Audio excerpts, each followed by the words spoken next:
मित्रों, आपका उड़ान द फ्लाई यूट्यूब चैनल में आपका स्वागत है।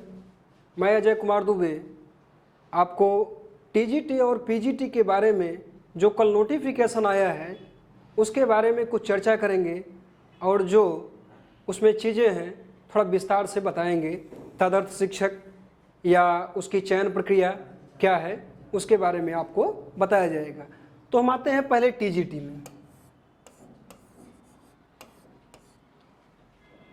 टीजीटी में जो नोटिफिकेशन आया उसमें इस बार तदर्थ शिक्षकों की भी बात की गई है, क्योंकि आप लोग जानते हैं सुप्रीम कोर्ट के आदेशानुसार तदर्थ शिक्षक को भी अब यदि नौकरी करनी है तो उनको भी इस प्रक्रिया के अंदर आना होगा। बिना इस प्रक्रिया के काम नहीं चलेगा, जैसा कि शिक्षा मित्रों के साथ भी हुआ था। तो अब देखिए कि तदर्थ शिक्षक किस प्रकार से हम लोगों को इसमें प्रभावित कर रहे हैं और कितना प्रभाव डाल रहे हैं, यह जानने की ज़रूरत है।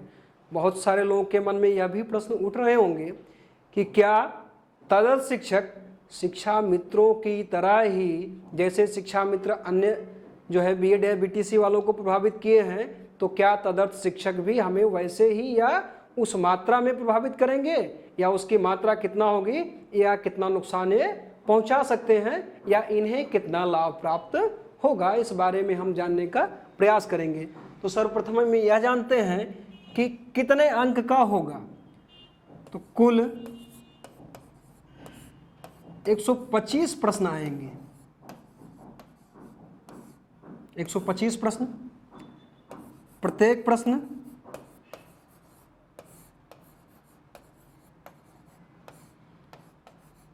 4 अंक।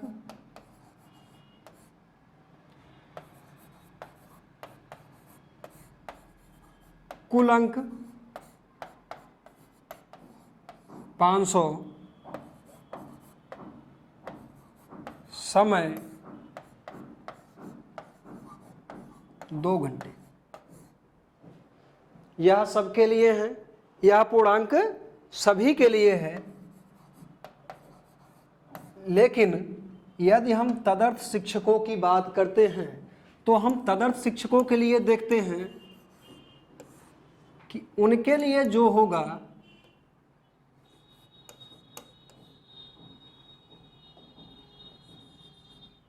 वह 465 अंक का होगा। अब 465 अंक का किस लिए होगा, यह भी सोचने वाली बात है। क्यों? क्योंकि इन्हें 35 अंक अधिभार के मिलेंगे। 35 अंक अधिभार प्राप्त होंगे। इनका भी पूर्णांक हो जाएगा 500 अंक का। अब देखिए अंतर उत्पन्न कहाँ होता है, यह हम जानने का प्रयास करेंगे। तदर्थ के प्रतियोगियों के बीच में या अन्य प्रतियोगियों के बीच में। तो हम जब इसमें देखेंगे तो इसमें अंतर इस प्रकार से उत्पन्न होता है कि प्रत्येक अंक, प्रत्येक प्रश्न के लिए 4 अंक।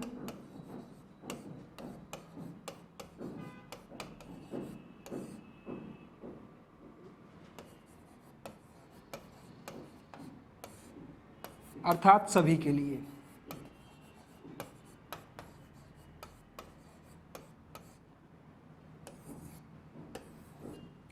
वहीं तदर्थ के लिए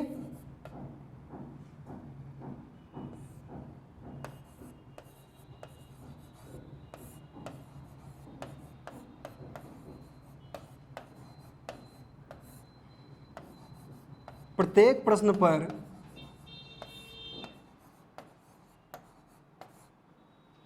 प्रत्येक प्रश्न के लिए 3.72 अंक।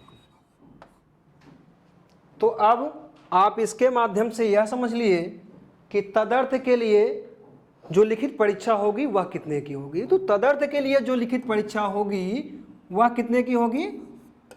465 अंक की। यह तदर्थ के लिए होगी। और जो बाकी सबके लिए लिखित परीक्षा होगी वह कितने अंक की होगी? 500 अंक की बाकी के लिए।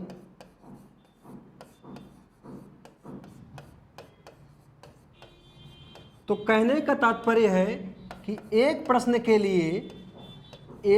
के लिए तदर्थ को जहां 3.72 अंक मिलेंगे, वही आपको एक प्रश्न के लिए 4 अंक मिलेंगे। यह अंतर आया, इतना क्लियर है। अब आगे चीज़ों को हम देखते हैं कि अब इसमें परिणाम में अंतर कैसे आएगा, किसको कितना लाभ मिलेगा, कौन कहाँ जाएगा तदर्थ शिक्षक, क्या आप तदर्थ शिक्षकों का मुकाबला कर पाएंगे, यह आपके दिमाग में एक प्रश्न उठता होगा। क्योंकि 35 अंक जो हैं उनको अधिभार के मिल रहे हैं, परंतु आप मुकाबला कर सकते हैं, बड़े आसानी से मुकाबला कर सकते हैं। देखा जाए तो टीजीटी में अधिकतर विषयों की मेरिट 110 के आसपास जाया करती है। चूंकि इस बार इंटरव्यू भी नहीं है, टीजीटी में इंटरव्यू को हटा दिया गया, तो मान के चलते हैं कि यदि 110 प्रश्न यदि मेरिट जाती है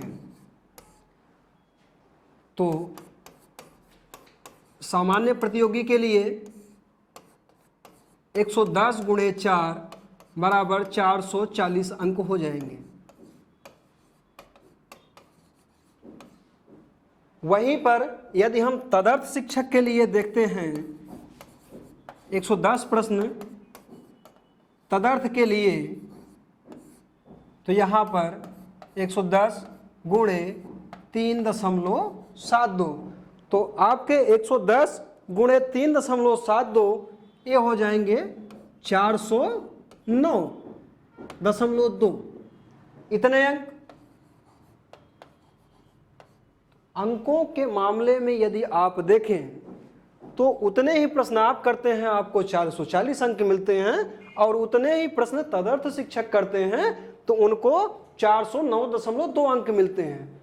परंतु वह आपसे थोड़ा सा आगे कैसे होते हैं, हम इसको जानने का प्रयास करेंगे। 409 में इनके 35 अंक अधिभार के जुड़ जाते हैं, तो ये हो जाएंगे 9 5 14, 3 1 4 और 444.2 अंक। अब हम यहाँ पर यह देखने का प्रयास करेंगे कि 110 प्रश्न के लिए सारी प्रक्रिया को देखते हुए हमारे कितने अंक हुए, 440 अंक, और 110 प्रश्न के लिए तदर्थ शिक्षक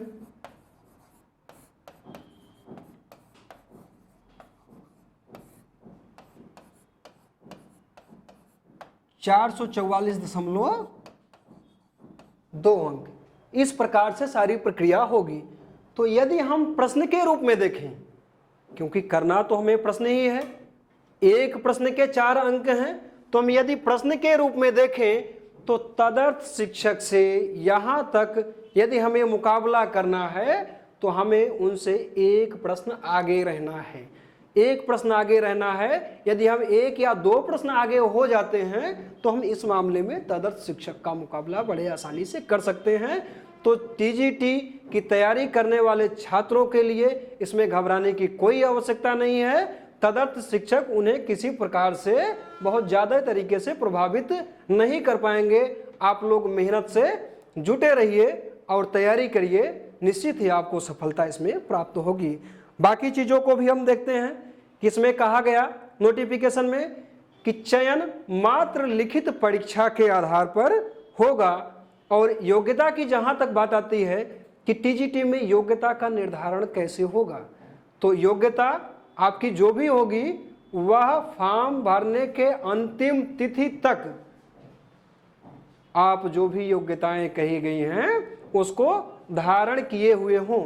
यदि उस समय तक आप योग्यताएं नहीं धारण किए होंगे और एक कहेंगे कि नहीं जब हमारा जो है पेपर हो जाएगा उसके बाद जब वहाँ काउंसलिंग होगी तो हम तब तक हम अपनी योग्यता ग्रहण कर लेंगे, तो ऐसा नहीं है। अंतिम तिथि तक ही मान्य होगा। यदि तब तक आपके पास डॉक्यूमेंट या उस योग्यता से संबंधित सर्टिफिकेट हैं तो वह मान्य होंगे।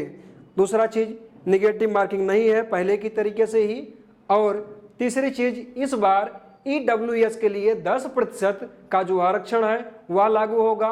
5% भूतपूर्व सैनिकों के लिए, 3% दिव्यांगजनों के लिए और 2% स्वतंत्रता संग्राम सेनानियों के लिए टीजीटी में लागू किया जाएगा। बाकी हम देखते हैं बालिका और बालक वर्ग में, चूंकि यह भर्ती बालिका और बालक वर्ग की अलग अलग भी आई हुई है, लेकिन बालिका किसी भी वर्ग में फॉर्म भर सकती है, लेकिन बालक बालिका वर्ग में फॉर्म नहीं भर सकते हैं, सिर्फ संगीत को छोड़कर। यह बातें हमें ध्यान में रखनी आवश्यक होंगी। और साथ साथ जहां यह भी जानना जरूरी है कि टीजीटी और पीजीटी की परीक्षाएं अलग अलग तिथियों पर ली जाएंगी, दोनों परीक्षाएं एक साथ नहीं होनी है, इसलिए इसमें चिंता करने की कोई ज़रूरत नहीं है। तीसरी और महत्वपूर्ण चीज़, फॉर्म भरते समय कभी कभी हम लोगों से गलतियां हो जाया करती हैं, लेकिन हमें इस बात का ध्यान रखना है कि इस फॉर्म को भरते समय कोई भी किसी प्रकार की गलती नहीं होनी चाहिए, क्योंकि विज्ञापन में साफ साफ कहा गया है कि आरक्षण श्रेणी, जन्मतिथि तथा जेंडर में परिवर्तन अनुमन्य नहीं होगा, या किसी भी प्रकार का यदि आप जो है गलती करते हैं तो उसके लिए उत्तरदायी आप होंगे, फिर वह मान्य नहीं होगा। तो बहुत देख के, बहुत समझ के इसका फॉर्म भरिएगा, क्योंकि कहीं एक गलती हमें नुकसान न पहुंचा दे।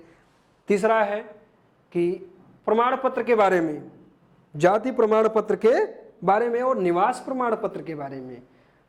महिलाओं के संदर्भ में यह बातें बड़ी महत्वपूर्ण है कि महिलाओं के लिए जो जाति प्रमाण पत्र बनाया जाएगा वह पिता पक्ष की ओर से, निवास प्रमाण पत्र जो बनाया जाएगा वह महिलाओं की ओर से, जो जाति प्रमाण पत्र होगा वह पिता पक्ष की ओर से होना अति आवश्यक है। यह तो हुई आपके टीजीटी के संदर्भ में मुख्य बातें।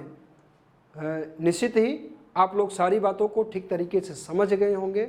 और बाकी कुछ चीज़ें हैं जो इस प्रकार की कि कला, सिलाई, संगीत गायन और वादन वालों के लिए बीएड अनिवार्य नहीं है। जैसा कि कुछ भ्रांतियां भी फैल रही थी, लोगों के मन में कुछ शंकाएं थी कि कहीं कला में बीएड अनिवार्य न कर दें, कहीं संगीत में बीएड अनिवार्य न कर दें, लेकिन ऐसा कुछ भी नहीं है। कला, सिलाई, संगीत गायन और वादन के लिए बीएड अनिवार्य नहीं है, लेकिन बाकी लोग बिल्कुल निश्चित रहें कि बाकी लोगों के लिए टीजीटी में बीएड अनिवार्य है। अब हम आते हैं पीजीटी में। टीजीटी में तो साक्षात्कार खत्म कर दिया गया, परंतु पीजीटी में साक्षात्कार खत्म करने की ना तो कोई बात कही गई है और ना तो है वहां पर साक्षात्कार है। अब हम आते हैं पीजीटी के संदर्भ में।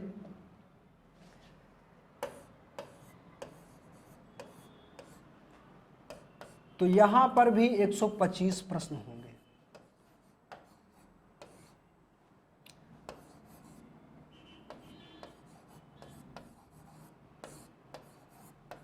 प्रत्येक प्रश्न 3.4 अंक। तदर्थ के लिए 3.12 अंक के होंगे। यह व्यवस्था हमारे पास होएगी। और टीजीटी में जो सिलेक्शन, पीजीटी में जो सिलेक्शन प्रोसेस होगा वह 425 प्लस 50 प्लस 25। अब हम यह देखते हैं कि 425 प्लस 50 प्लस 25 ये क्या है? यह क्या है? लिखित परीक्षा। यह क्या है? साक्षात्कार। और तीसरा क्या है? इसमें अधिभार दिया जाएगा। हम तदर्थ की बात नहीं करते हैं, तदर्थ को तो 35 अंक का अधिभार मिलेगा ही, और उनके लिए लिखित परीक्षा, तदर्थ के लिए यहीं पर लिखित परीक्षा कितने नंबर की होगी? 390 अंक की होगी। अब यहाँ पर जो 25 अंक है, जो अधिभार है, यह किन किन विषयों पे हमें या किन किन क्षेत्रों में हमें मिलेगा, इसको हम जानने का प्रयास करेंगे। तो जो यह अधिभार दिया गया है 25 अंक का, तो पीएचडी के लिए 10 अंक,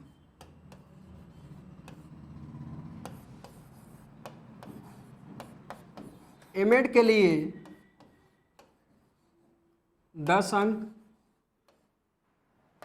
बीएड के लिए 5 अंक और खेल के लिए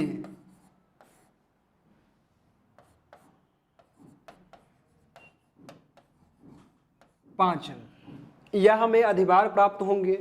लेकिन अब लोग यह सोच रहे होंगे कि अगर किसी ने चारों चीजें धारण की हुई हैं तो कैसे होगा?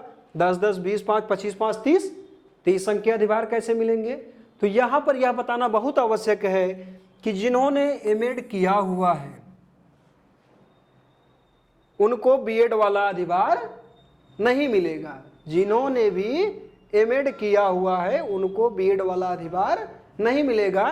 तो अधिभार ये 25 अंक से अधिक नहीं होगा। जो आपका वेटेज दिया जाएगा यह 25 अंक से अधिक नहीं होगा। तो ये सारी चीज़ें हैं। और साथ साथ एक चीज़ और कि शिक्षा शास्त्र के लिए जैसे जिन लोगों ने एमएड किया है वह भी शिक्षा शास्त्र में प्रवक्ता पद के लिए फॉर्म भर सकते हैं, बशर्ते कि एमएड है तो उसके साथ बीए और बीएससी होना, बीए अथवा बीएससी होना अनिवार्य है। आप बीकॉम हैं, एमएड और बीकॉम हैं तो आप शिक्षा शास्त्र के लिए प्रवक्ता पद की परीक्षा नहीं दे सकते हैं। अब निश्चित तौर पर आपको ये सारी चीज़ें क्लियर हो गई होंगी, किसी प्रकार की शंका नहीं रह गई होगी। जो भी चीज़ें हैं हमने सभी बिंदुओं को एक एक करके आपको क्लियर कर दिया है। धन्यवाद।